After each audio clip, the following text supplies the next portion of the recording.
Le Flash Info avec le centre de stockage de la Manche. Et l'enquête avance après le violent incendie qui a ravagé samedi après-midi l'ancienne école des Beaux-Arts avenue de Paris à Cherbourg. On sait maintenant que le bâtiment n'était pas vide au moment des faits. Un jeune mineur de 17 ans a été contrôlé par les services de police alors qu'il sortait du bâtiment.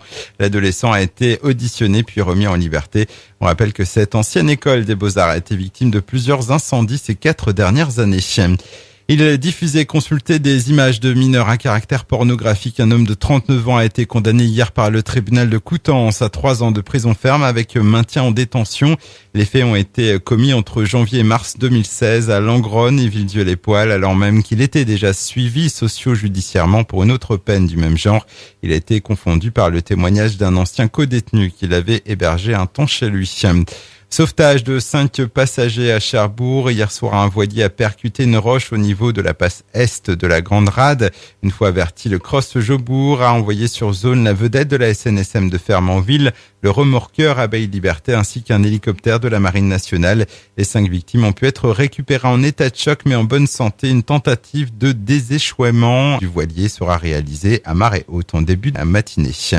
Placé en redressement judiciaire au printemps dernier, les chantiers Allées de Cherbourg ont finalement trouvé un repreneur. L'offre déposée par le groupe Efinor spécialisé dans la métallurgie a été validée par le tribunal de commerce.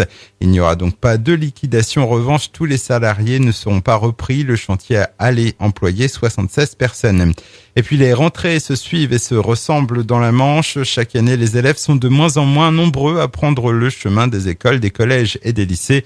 Jeudi prochain, le département attend 85 652 élèves dans le secteur public et privé. C'est 700 de moins que l'an dernier. Le Flash Info vous a été présenté par Landra, centre de stockage de la Manche à Digoulville. Pour en savoir plus et visiter notre centre, 0810 120 172, coup d'un appel local.